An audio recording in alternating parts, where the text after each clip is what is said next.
today's conference number 7, Initiation and Trails. Well, in this lecture, we will discover what initiation is and all the trails we must overcome or experience in this initiatory path, okay? So, we've probably heard of the initiation process one must undergo to enter a certain group, school, or institution.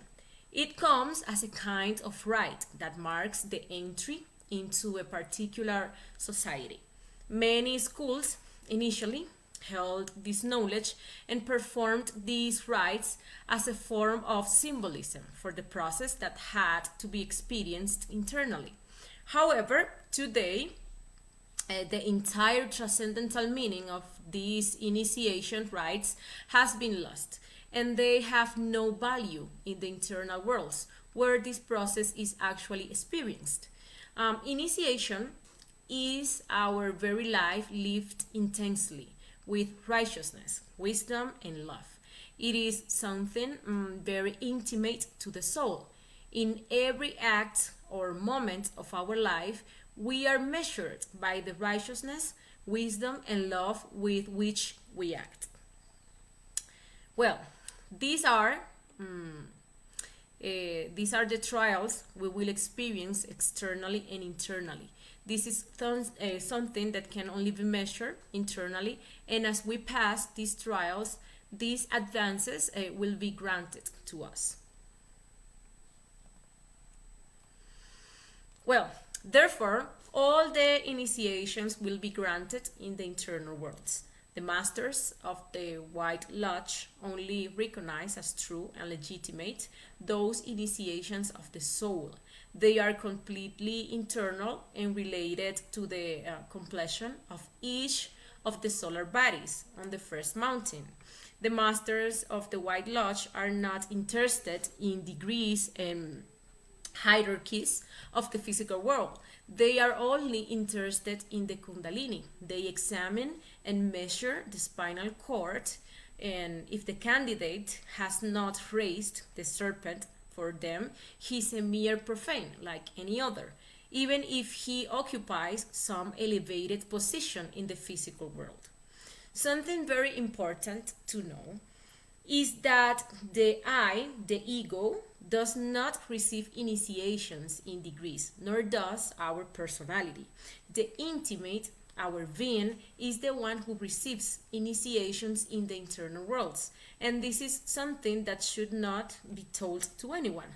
For example, when a person ignites the sacred fire, the Kundalini, they can see in the astral plane as if they were celebrating a party and someone is receiving a sword. That someone is our being. Sometimes the person is not allowed to bring up the memory because he or she does not know how to keep quiet, how to keep silence.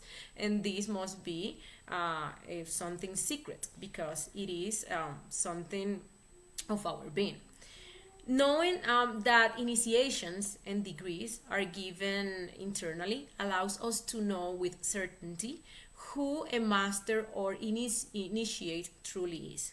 To do this, we simply need to investigate in the astral plane and, for example, ask the person in question for their sword, which should be on the right part on the right part of their belt.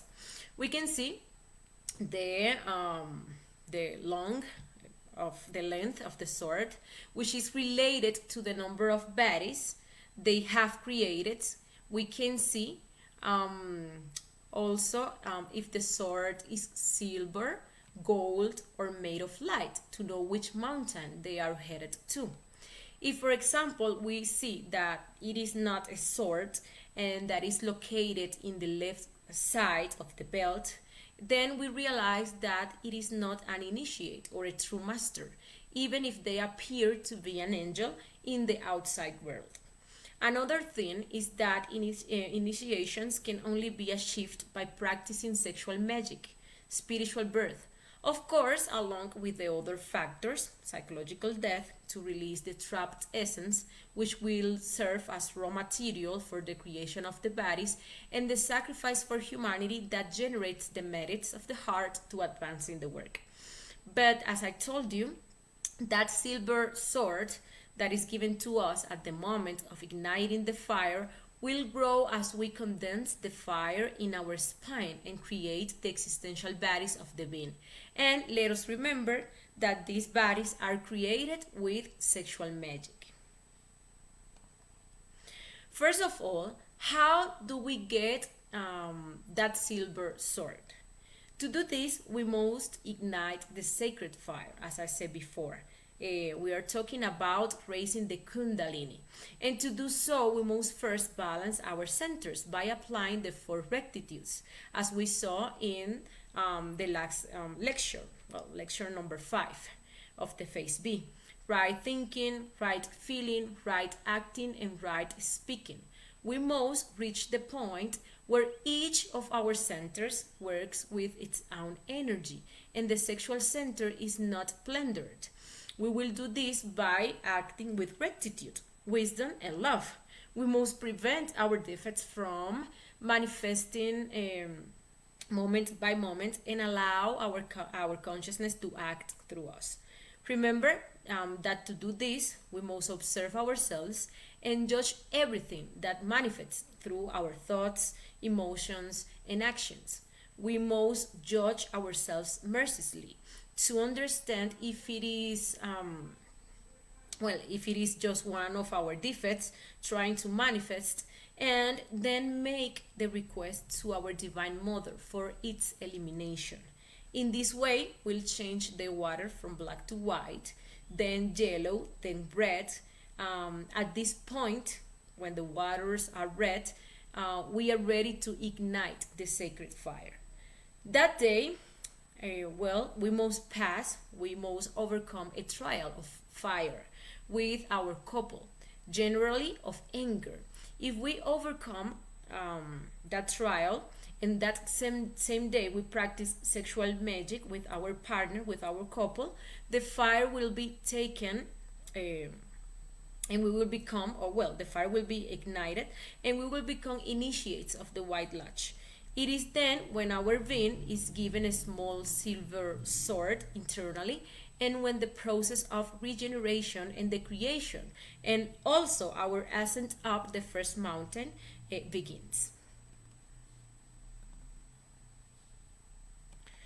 Well, on this first mountain, we will experience 5 initiations known as the initiations of the greater mysteries. The first initiation is related to the accession of the first serpent, which corresponds to the solar physical body. When the fire reaches the magnetic field of the roots of the nose, this initiation is complete. It confers the power over the earth elementals, the nuns and the pygmies. Here we will have to go through trials of tribulation and poverty. We will have to reach a certain level of chastity. So we will have to work hard on the fornication defect, the one that leads us to extract our sexual energy through ejaculation or orgasm. And we will have to be patient and keep working even if we don't see any progress in our inner work. The second initiation is related to the second serpent, which corresponds to the solar vital body. When the fire reaches the magnetic field of the root of the nose, this initiation is complete.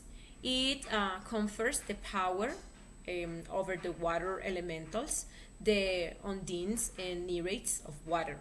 Here, there will be more trials of tribulation, poverty, patience, and above all chastity, since there must be dominion over the internal waters, and the fornicator defect must be totally eliminated.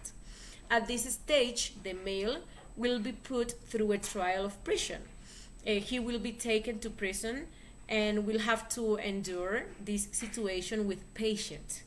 Women do not go through this prison process due to their status as mothers and guardians of the home, although they do face situations that generate the same level of pressure. There are men who will not pass this trial, for example, when they are on a mission, but they will face situations that generate the same level of pressure. The third initiation is related to the creation of the solar astral body. When the fire reaches the magnetic field of the roots of the nose, it must descend to the heart through a secret path. Once this initiation is complete, the astral body of fire is created.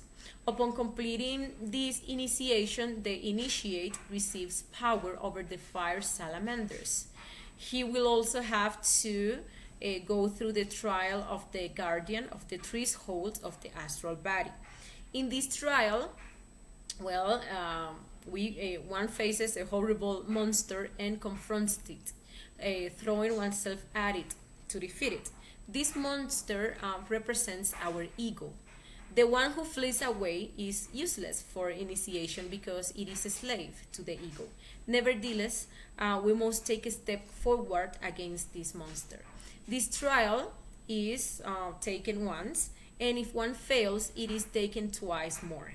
If we fail, we abandon this knowledge because it shows that we are not in the disposition to go against our ego.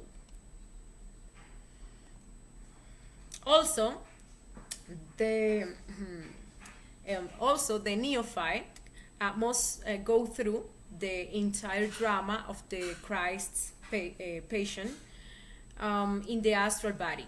He must be crucified, die, and be buried. He must be resurrected. He must also descend into the abyss and remain there for 40 days before the ascension. To achieve this initiation, also, it is necessary to know how to love the couple. So the sexual union must be filled with immense love. Every kiss, every word, every caress must be completely free of desire. Here also, we will have to overcome trials of adultery recurrences. The fourth initiation of the great mysteries is related to the creation of the solar mental body. The fire rises to the space between the eyebrows and descends to the heart. The mind must be crucified and stigmatized in this initiation.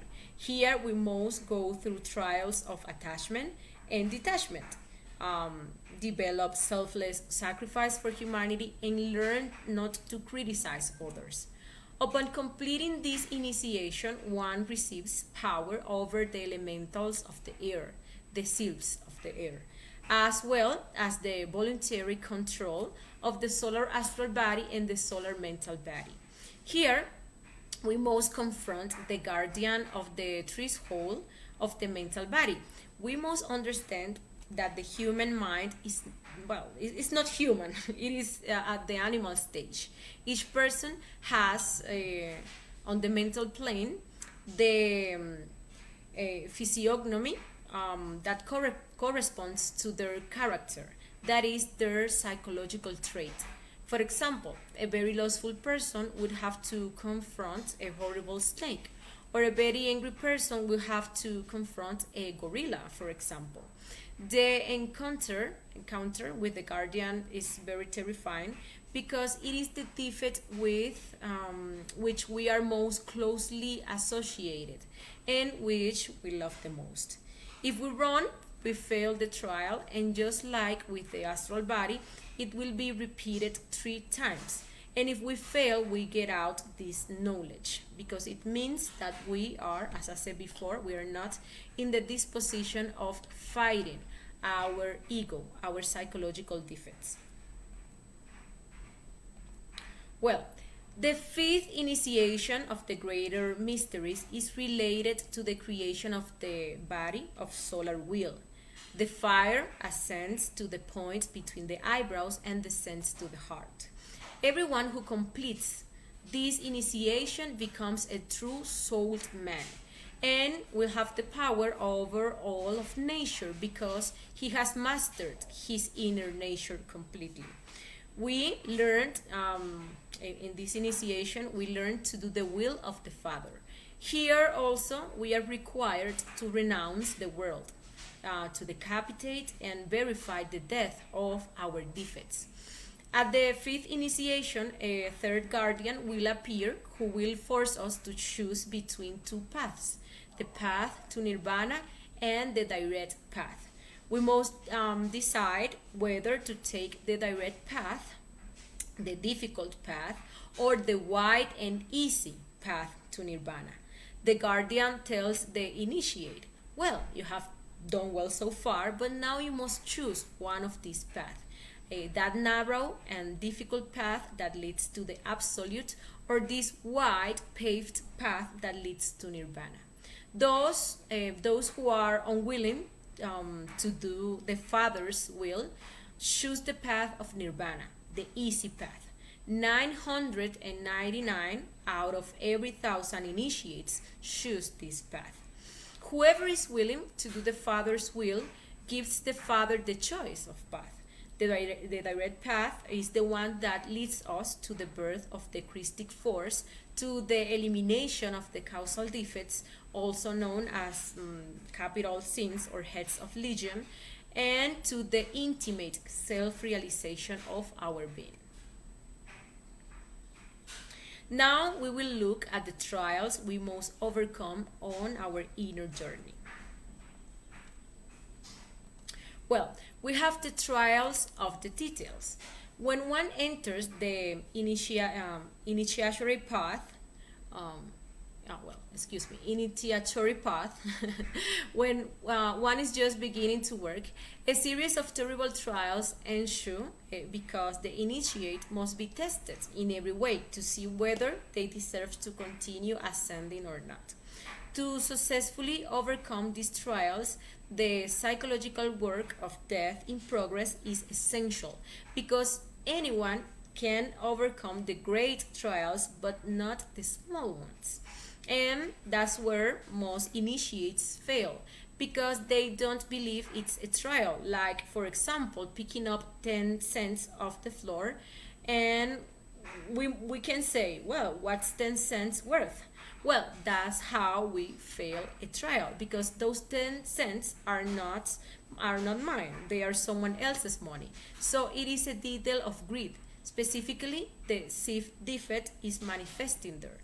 So they test us in every way, financially, with the family, with honesty, ambition, pride, lust, anger, etc., etc.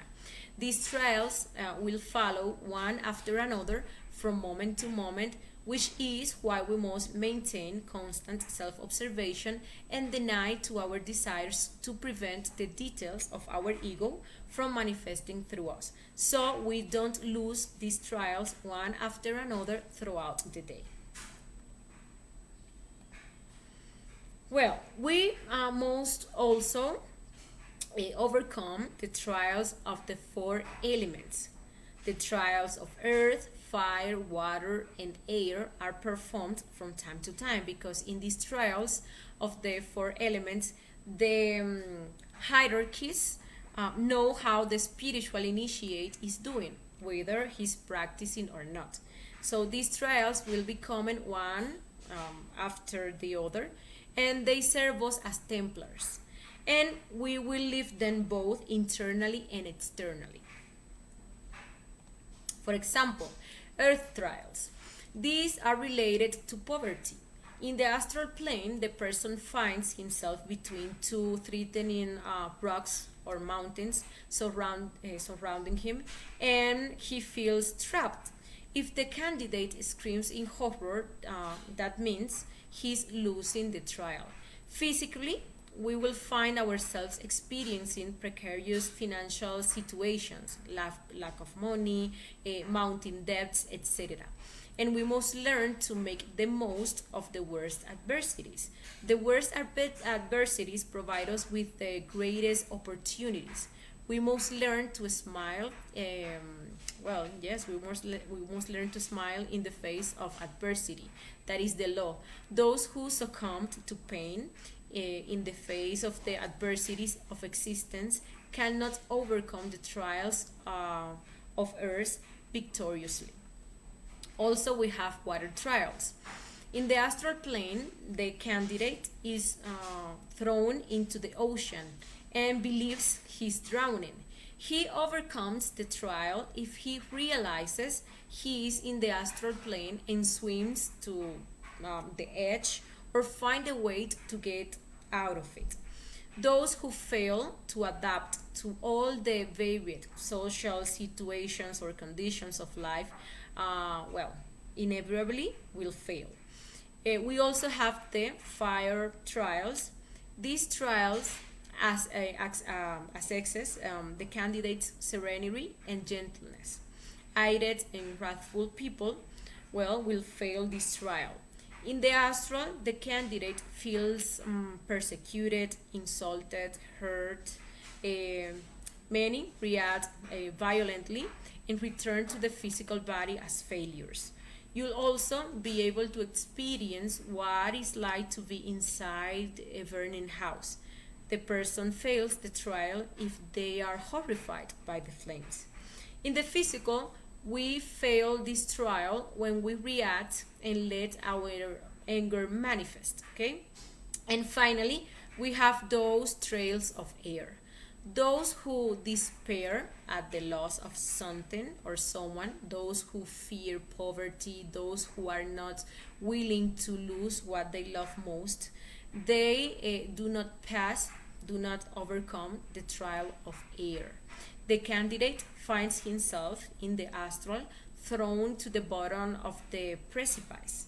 The weak man screams and returns to his physical body in horror. That's how we know we are failing against the attachments we have.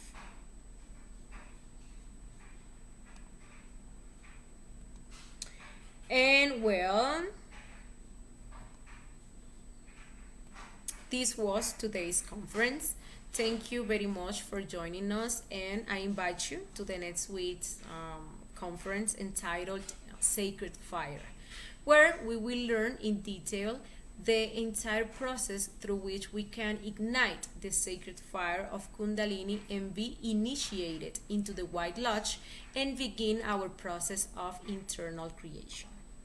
Thank you very much for being here. Greetings to Perry Simeon, who let a comment here. Well, nice to see you again.